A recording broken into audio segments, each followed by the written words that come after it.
From Mamma Mia, welcome to The Spill, your daily pop culture fix. I'm Laura Brodnick. And I'm Tina Burke, Mamma Mia's pop culture and social editor. And coming up on the show today, there is a new actress on the scene in Hollywood that everyone is talking about. And when I say you won't believe her backstory, you actually won't believe it. No, and shocking. People are pretty furious at her. So we're going to get into that. And Jennifer Lopez has given a new interview that's made some people think that potentially she's getting back together with Ben Affleck, but has also just shed light on the real problem in their marriage. Plus, there's a whole thing about her winning an Oscar. We're going to get into that, but first, Tina Burke. I'm not even sure what you've prepped for our first segment, but you told me you had some important, hard-hitting news, and you and I work together very closely, and you handle a lot of the breaking news, the big stories, the rollout of what people need to know today. Yes. I can't wait to hear what this huge information is that I've missed. That's so important. Very huge. So while you are very on the hot topics of the world, somewhere that maybe you're not always on is TikTok.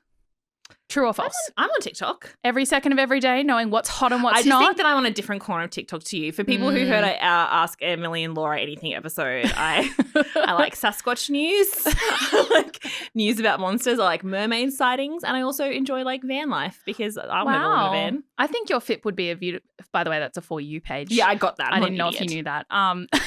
I think your FIP would be a fascinating character study and a nice place to be. Yes. Personally, my FIP is dominated by the hot boys of the moment at all times. So what I want to talk to you about today is The House of Guinness, which just dropped on Netflix.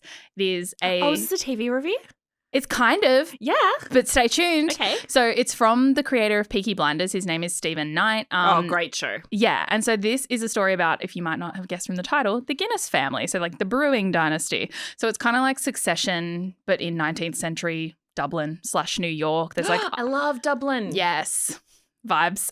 It's got Irish music from like Kneecap, Fontaine's DC, Flogging Molly, and it kind of shows the fallout of the death of like the family patriarch, which is Benjamin Guinness in 1868. And then like the succession of it all is like the legacy and the 4 children he has and who's going to take over. But where it gets exciting and where I have props to bring into this episode. Props. And I'll describe them all to our listeners because this is a podcast. We are on YouTube, guys, but don't worry, we're gonna describe this in such detail. Yes. You'll feel like you're in the room with us. Yes. So it follows the 4 children. So Arthur is played by an Irish actor named Anthony Boyle. He's a bit of a selfish dick. That's his vibe. Yes. Just so you know.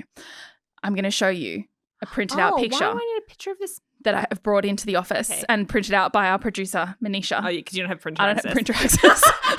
They were like, she's going to use it to print She's out. going to use it for pictures of nefarious reasons. And you've printed out pictures of hot boys. How much ink have you wasted? You've printed that out in colour. I've proven the company correct. I should not be trusted with have access your laptop taken off to you the in a printer. second. But Manisha has access to the printer and she not helped for me long. print these out just to show you because I want to get your honest reactions because these are like, this is giving Bridgerton-esque fever on the internet. Like people are losing their minds over this casting. Over this TV show. Over the casting, over the, fan edits from the show, sexy, slutty little montages, clips from junkets, ships of who they want to see get together. So it's very much giving like Bridgerton in the level of fan fever that's picking up for this show. Okay. And it's all about how hot everyone finds everyone. Wait, is this a segment about how hot these boys are? Of course it is. That is not a good use of your time. Are you ready? Like, all right, guys, just so you're at home, I'm about to show her a piece You're of paper. about to show me, is this boy of age? They're You show all me? of age. Okay, My God, Laura. I don't want to be creepy.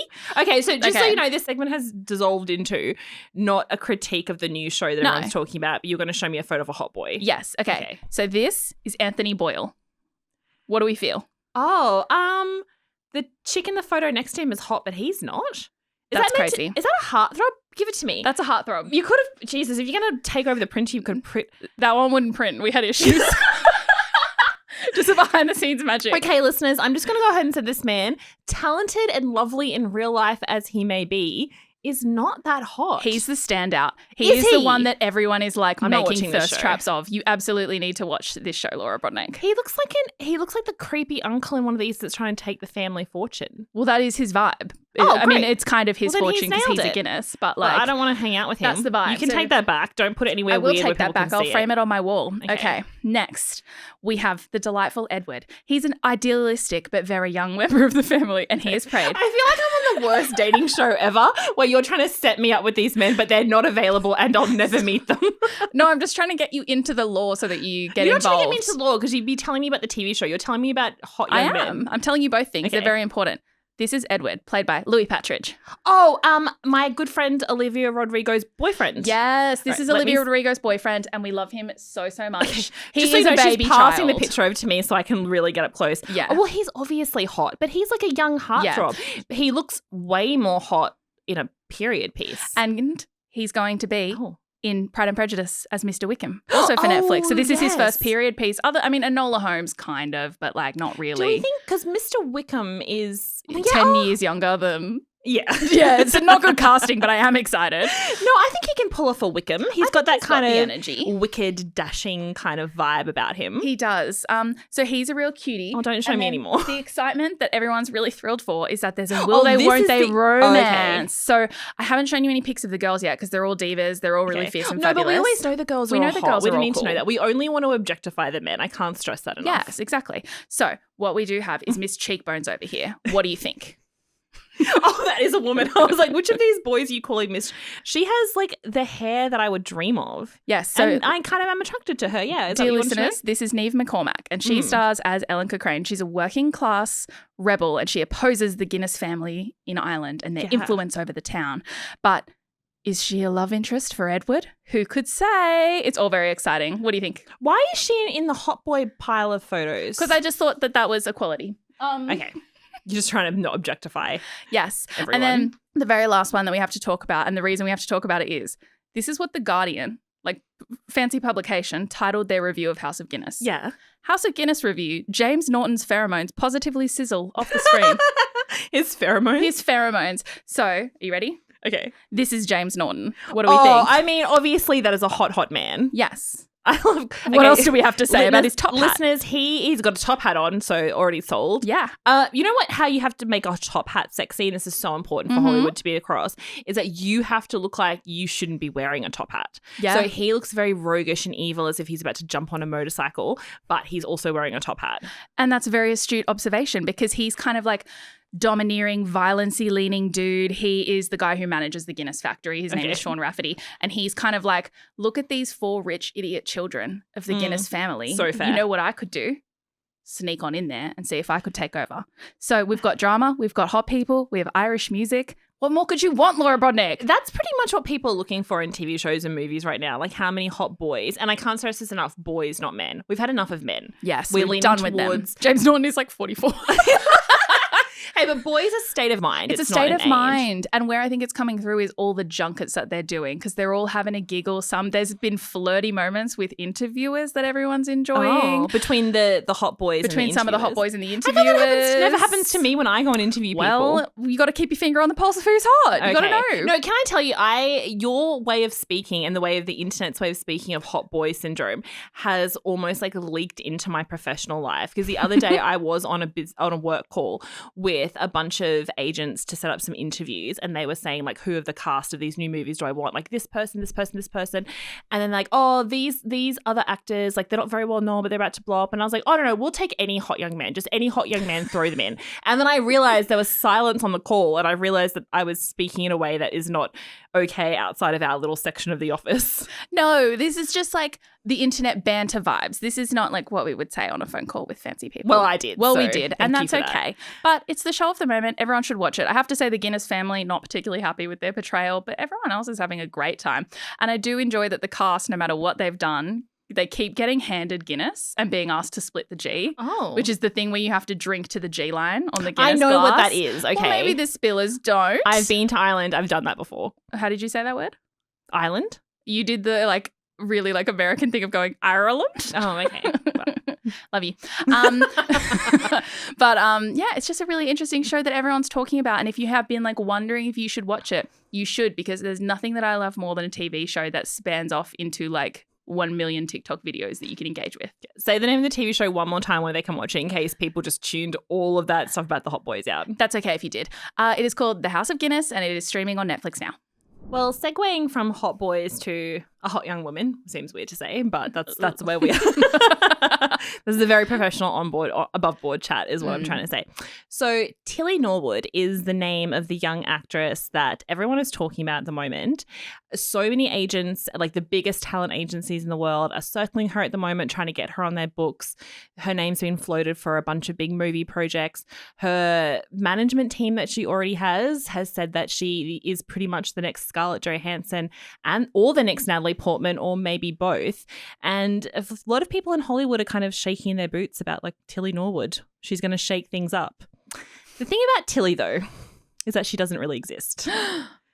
That was the correct response, because Tilly is an AI-generated actress who already is setting up to have a bit of an extensive career. So this whole thing kind of blew up recently at the Zurich Film Festival, where the creator of Tilly, which is from a new AI talent studio, Exonia, said that they had basically, she's their creation, and they had kind of unveiled her and showed what she could do for projects and movies, and saying that a lot of talent agencies were really scrambling to sign her.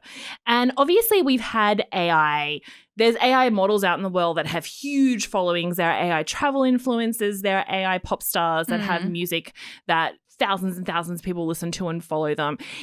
I think the reason why this has caused such a stir is that it looks like kind of the first time that an AI actress is being positioned to actually have roles built around her. Tilly, for her part, would you like to hear what Tilly had to say? Oh, yeah. On her official Facebook page. Did she write that herself, or was it, her AI agent? What the fuck? I don't know. Well, this is coming from Tilly. So Tilly wrote, good to know. "Can't believe it.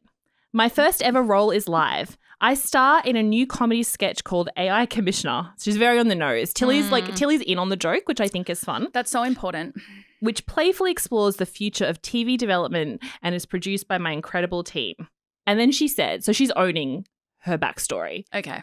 Much like some Nepo babies own the fact that they come from famous families, Tilly is owning that she is computer generated. Okay. Because she said, "I may be AI generated." Sorry. These robots are going to kill us all, but it's funny at the moment. It's funny for now until they rise up and murder us all. But you know what? We'll have a good 2 weeks. It's funny until Tilly launches a podcast next week and we're out of a job. I know. When does it end? Tilly said, "I may be AI generated, but I'm..." I can't stress enough. What did the weird sentient computer say, Laura? The spillers want to know. She said, "I may be AI generated, but I'm feeling..." I'm feeling really... I'm feeling really real emotions right now, and I'm so excited. She's excited for what's coming next, which is terrifying because she's not crying. I can't believe it's come to this. She's probably going to win an Oscar next year. Do you think she'll get up and say, "I'm feeling really real feelings"? I like that she has AI, which trolls every feeling and thing on the internet that has ever existed of all time and every word that exists, and she couldn't come up with a word, so it said, "I'm feeling really real feelings." She just wants us to know that she's like, "Hey guys," she's heard that honesty and vulnerability work really well with audiences. That's so true. And so Tilly is like, "Hey guys, I know I'm computer generated, I'm AI, but I'm feeling really real emotions right now, and I want you to know I'm really excited for what's to come." And first of all, that's freaking terrifying. Are the real emotions like feeling a little bit stabby and murderous? Well, exactly. That's when she's like, "I'm so excited for what's coming next." And I'm like, that what's feels coming? Like a threat. Yeah, I'm like, what's coming next, Tilly? The end of the world? So this got reported on very widely. Yes. Like all the trade publications, Deadline, Variety, all picked this up because it was all said at this film festival that a lot of people who work in the production and media side of film were at, and the creators of Tilly were on stage. Tilly wasn't on stage. Whoa. Because she doesn't yet have a physical She form. doesn't exist yet. We'll describe you to her in a minute because I've got feelings. So this story went everywhere, and it was being reported that talent agencies were circling, like proper talent agencies who represent all the big stars, much like Scarlett Johansson and Natalie Portman, of who Tilly apparently reminds everyone of, and that's the career she's chasing. And a lot of people were not very happy. No. So Jamie King basically just wrote no across it. Kaylee Cuoco said, tell me this isn't real. Tell me this isn't real. Yep. Melissa Barrera, our favourite Scream actress and also many other things, said, I hope all the actors who are repped by the agents that are trying to sign her, you drop their ass. How gross, read the room. Yeah.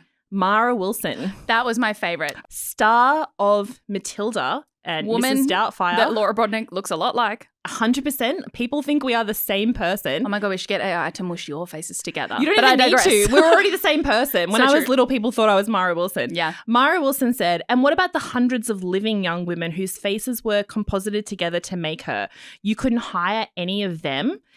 Exactly, Mara Wilson. Yeah, exactly. There's again, I know I'm laughing. There's a big conversation to have here. Yeah. Lucas Gage, star of The White Lotus season 2 and Smile 2, and in his own words, every other TV show or movie, because he's always like the side character. Yeah, we love Lucas Gage. He's very funny. Yeah, he took a different tact. He tried to take Tilly down by spreading rumors about her. And you know what? I think that is the way forward. If AI actors are going to replace real actors, then they need to be subject to the same like scrutiny and scandal and rumor that a real actor is put through. Why not start a vicious rumor? Exactly. Lucas just started writing under every post that mentioned her. I hear she's late. I hear she stayed too long at craft services. I hear she bullied other people on set, and they didn't want to work with her. She couldn't hit her mark and she was late. Yeah, she couldn't hit her mark and she was late. So his campaign's a bit more grassroots. And I like that. I'm interested to see how it takes off. Toni Collette couldn't even find the words. She just put a whole bunch of screaming emojis across the story. So yeah, a lot of stars in Hollywood have come out and said that if their agents start repping AI actors, particularly Tilly, who they've really centered in on, then they're going to drop them. And a lot of people are saying that they would never put Tilly in their movies and TV shows. Yeah. But the thing is, it's kind of already happening with her, and it's going to happen with her and other actors. Yeah. And it was like the big controversy of awards season earlier this year, right? Like films that included or involved AI in their creation. So then obviously this natural next step being great AI actors, and people will use them. People have, as you said. Yeah. But it's like, where do you draw the line, I guess, on the big budget stuff that's really taking away work? Like, it's taking away work from everyone. Yeah, a lot of people are saying, like, again, will Tilly be, like, will she be in the next Marvel Cinematic Universe? No. And will she be, like, the next star of, you know, like an A24 film or something? Can you imagine, like, Robert Downey Jr. and Pedro Pascal are walking down the red carpet and an iPad with Tilly's face is, like, attached to one of those robots and, like, rolls down the red carpet. And Pedro's because he's nice to everyone. Pedro Pascal's like, meet my good friend Tilly. There's going to be like inappropriate allegations against Pedro Pascal and the robot because everyone's like, why do all his female co-stars like him so much?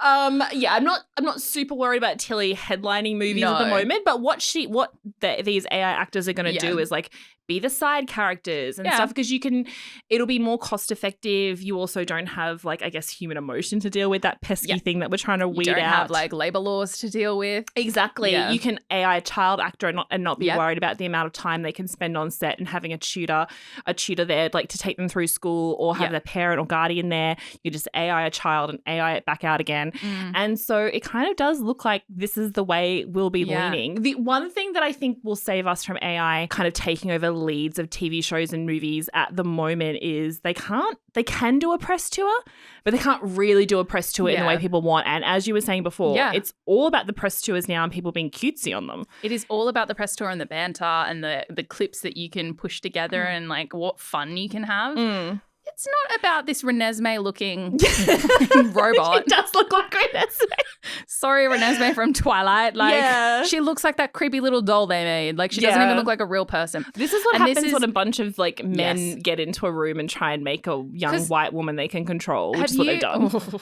my God, that got too real, Laura Brodnick. I get that. Sorry. But it's so true. So obviously I've just compared her to Renesmee from Twilight, but I do think Laura's depiction of what you've said about it's like half Scarlett Johansson, half Natalie Portman when they were young. That's a pretty accurate thing. Like, she's got, like, brown long hair. She's got these big brown doe eyes, beautiful big brown eyebrows, you know, very plush, youthful skin. She's got big lips. Like, she's the exact amalgamation of, like, likable, presentable, but also, like, good old American girl features. It's so very telling that is the actress that they chose to create. Yeah, again, this like very young, vulnerable, thin, white, delicate, doe-eyed beauty who will kind of like do whatever they want. And there's so many. I know we were laughing before about the end of the world because what else are you going to do? But like it is. And again, I'm not completely against AI for like every single thing. I think there are ways to help, you know, you got to kind of get on board with like ways for it to help do like admin tasks and things. But I think it's a completely different conversation when it comes to taking like a creative form, like a performance in a movie or a TV show and giving it to an AI program. And we've seen really, like, I don't want to get too heavy, but there have been really dark things happening on the internet with the use of these AI tools and how a lot of men have used these AI tools for videos involving women. So like to actually take it to that place in Hollywood, which is supposed to be this safe space for the arts and this space where, you know, you can create content and actors can come in and like do things that make us feel things. Like that's what art is for. It's not supposed to just be something that you like make easier with a computer program. And it's just really depressing, I guess. But like the thing for me is she does actually look, I don't know, maybe a little bit more real than some of the AI we've been seeing. That's the thing. She looks so real. So they've been doing like video appearances with her and things and people and putting up photos of her and again, releasing quotes from her that she's really excited. And people don't know she's AI at all. Yeah. Like she could probably go through a whole like press run of an interview and it would take people a while until you started doing like a live junket to pick up that she's not real. Yeah. Because you know when like your mum sends you a video of like an AI cat being friends with a goldfish and you're like, what the fuck? But it doesn't, it's hard to tell. It looks like AI. But this is getting harder to tell. Well, this is like the highest kind of tech in the world for that sort of thing. And just because they can't make her human yet, as in they can't give her a physical form, you know that's coming. Oh, yeah. Like once they pair up these robots head. And their AI. Yeah. Yeah. But let's get real sci-fi with it. But yes, I think it's quite concerning, and I do agree with all the people being like every single actor in Hollywood should go on strike today. Well, that's what their strike was about. When they had the actors' strike, a lot of it was to write guidelines into all of their contracts and to write guidelines in with their union about the uses of AI on film. And now so many people are throwing their hands up in the air and like, this is why we're picketing. This is why we stopped working. Exactly. And at the time there was so much criticism going like, it's all about the money. But it's like, no, this was literally like, you know, Renee Zellweger, Nicole Kidman, they don't care about that stuff. I mean, they care for the sanctity of art. But like this is about background extras and people who like pay their bills by being an actor who are being replaced by AI. Like it's very depressing. Go on strike. And just to finish up, just in case Tilly Norwood does take over, I, for one, am very excited to have you on the podcast, have you on Spill, an interview about your next dramatic movie or movie endeavour. And I, for one, would like to say, take me out if that's the case. I don't want to be here anymore. So on to a real movie star. Yes. That's all I'll say about that. Is that Jennifer Lopez has a new movie coming out. And so she is back on the press circuit. And it just fills me with a sense of calm and like safety knowing that Jennifer Lopez is out promoting. Because like I feel like that's always a fun time for us. Yes. I love Miss Jennifer Lopez. I love her whimsy and her movie circuits. Exactly. Never changed, J.Lo. So at the moment she's out promoting her new movie. Well, she's got a few things in the works, but one of them is Kiss of the Spider-Woman, which is a new upcoming movie that she is the star of. And she did an interview with CBS News Morning where she was talking about the making of the film. And something that's really interesting is that Ben Affleck, you might have heard of him. I have actually. He likes coffee, right? He loves Dunkin' Donuts. Interesting. And Phoenix tattoos and sadness. And a stroll in a cardigan. Yeah. We love that man. Ben Affleck produced the movie and he and Jennifer Lopez worked on it very tirelessly together as a passion project back when they were together. Yeah. They made a few movies in that time. They were very creative together. I love that. A little bit of romance sparks the creativity. Oh. Yeah. And so now the movie is coming out, and in this interview, she was talking about working on the movie with Ben and said, and also coming back together with him and getting married and finding love after being apart for 20 years, and said it was the best thing that ever happened to me. And then she went on to talk about their divorce and said, but it's changed now, but it helped me grow in a way I needed to grow. Yeah. I became more self-aware. I'm a different person now than I was last year or even a year and a half ago. That's so beautiful, Jennifer Lopez. Well, I mean, what else is she going to say? What else no, is she it was gonna shit say? and I hate we didn't get divorced. She's like, yeah, it was beautiful then and then it ended, but I'm a better person now. Yeah. What was more interesting was her talking about being on the set of Kiss of the Spider-Woman because she and Ben were working on that together. And she said, every moment on set, every moment I was doing this role, I was so, so happy. And then we would go home and it was not great. No. And I was just like, oh, how do I reconcile this? But I knew I needed to get through it. And what I find interesting about that is I actually think when people talk about Ben and Jen being a bad fit, I don't think they were at all. I think they were a bad fit domestically. Yeah. But they came alive when they worked on movies together and projects. And people were saying like, oh, Ben Affleck got dragged into her album and the music video that went with it and the movie. Yeah. And it's like, no, he wasn't. He was in the mix. He was directing it. He was producing it. He was involved in the creative.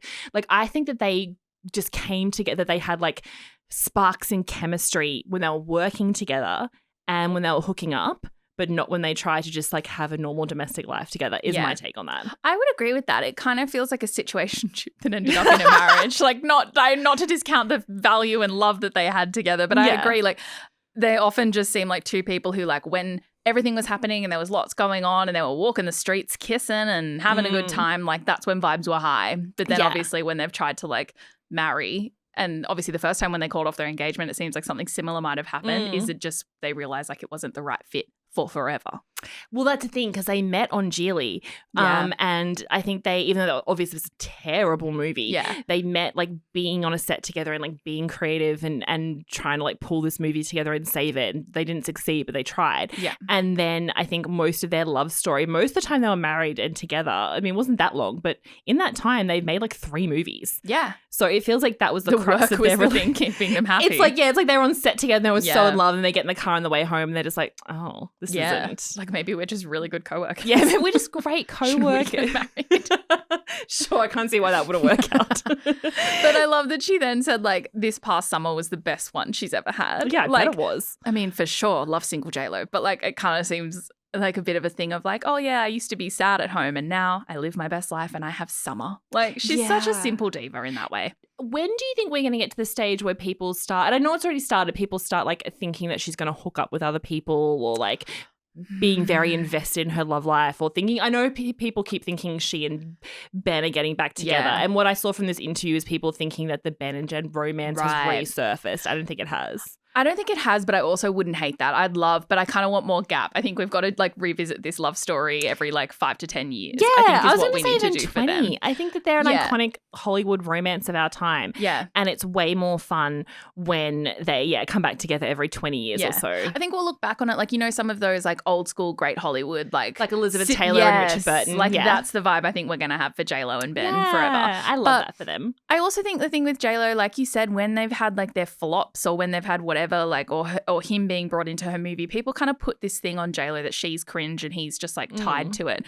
But then somehow when she gets to a single point, everyone loves the cringe. Yeah. Like, because remember when the announcement went out that they were getting divorced and she posted this like swimsuit picture showing her butt in the mirror and she looked stunning and everyone was like, J.Lo, you're back. Oh my God, we love you. Single J.Lo the most. Or people just love single J.Lo. The summer ice cream photos. I think people, as much as it's like people start to speculate and go, who will she be next? And I think because of her engagements or her weddings, like it's become a bit of a running joke of like, well, with J.Lo where it's like she's always single or she can't land a man, and it's like she's landed several actually. I think you'll find. I think she's quite good at landing a man. She's pretty good at getting a guy. I would love some tips. I think she gets bored of them. Exactly. But I think people love the single Kim face. Kardashian energy. Kim Kardashian is like, I'm ready for my next love story. I'm ready to get married. Kim Kardashian has built a whole extra closet in her home for her husband. And I actually find that really sweet because she's like, I believe in love and I'm going to go again and get married again. Yeah. They have this like unashamedly like obsessed with love singleness that like as a single girl who's like, ugh.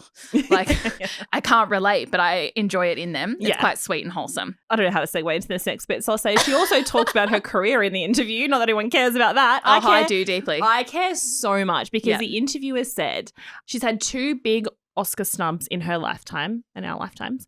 One was in 1997 for Selena. That's valid. Her first big acting role, and everyone's like, she's incredible. She's going to get an Oscar nomination. She didn't. Yeah. And then 2019 for Hustlers. And that one I think really hit her hard because she thought she was 100% getting an Oscar nomination, and she was heartbroken as detailed in her halftime Netflix special, and where you see her wake up very early in the morning and look at her phone and see that she has not been nominated for an Oscar, and she's really upset. She was. And there's been a lot of chat about that now that Mikey Madison won for Honora, because at the time when J.Lo wasn't nominated, it was like, oh, well, it's because she's portraying like someone who's in this industry. And then it was but the Academy loves when women, they love when men play like these kind of complicated heroes. Yeah. And then the Academy very famously love women who play to give them Oscars, prostitutes and maids. Yeah.